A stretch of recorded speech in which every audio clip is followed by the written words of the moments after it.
D'abord, je vais revenir sur les finales quand même, parce que c'est un grand moment ici pour la Ligue.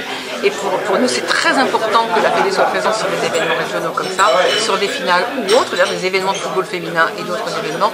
Donc franchement, on est ravis d'être là. Alors pourquoi on a choisi cet endroit? Parce que justement, il y avait toute l'intensité du football féminin local qui était présent. Et c'était l'occasion pour nous rêver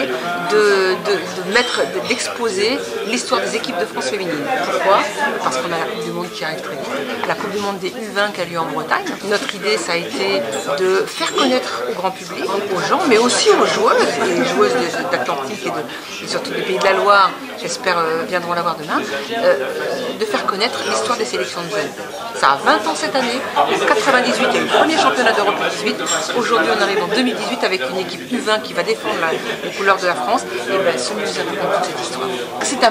C'est un peu un rêve d'enfant, un rêve de gosse. J'ai grandi dedans puisque j'ai joué au football, j'ai taquiné un peu l'équipe de France aussi. J'ai connu ces joueuses anciennes, les pionnières du foot féminin, qui étaient totalement inconnues à l'époque. Aujourd'hui, on a des joueurs de l'équipe de France A qui ont vécu des choses extraordinaires en jeunes, mais personne ne le sait. Donc c'est de sortir cette histoire que j'ai un petit peu accompagnée en parallèle, de la sortir, de l'écrire, de la mettre en perspective et de permettre aussi à tout le monde de situer là où on en est aujourd'hui par rapport à tout ce qui a été mis en place par la fédération.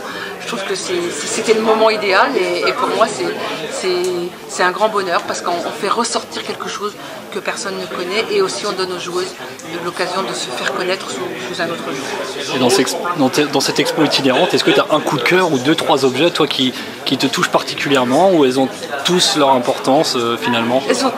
Tous les objets ont leur importance, tous parlent, tous racontent un moment, que j'ai vécu ou pas d'ailleurs.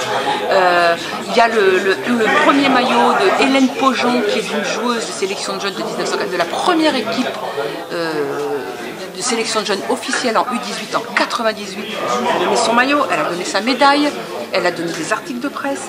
J'ai aussi le premier fanion du premier match de compétition officielle des jeunes avec Bruno Bini. Et puis le top du top, au-delà du trophée d'Eugénie Le Sommer, 3e meilleure joueuse du monde en 2008 au Chili, il y a quand même le trophée de meilleure joueuse du monde de Gridge Mbok en 2012. Dans le championnat du monde U17. Ça, les joueuses ont donné, elles ont prêté, elles ont eu envie de transmettre et aussi de faire passer leur émotion. Et on peut voir sur le film qu'il y a, elle parle de ces sélections de jeunes avec des paillettes dans les yeux.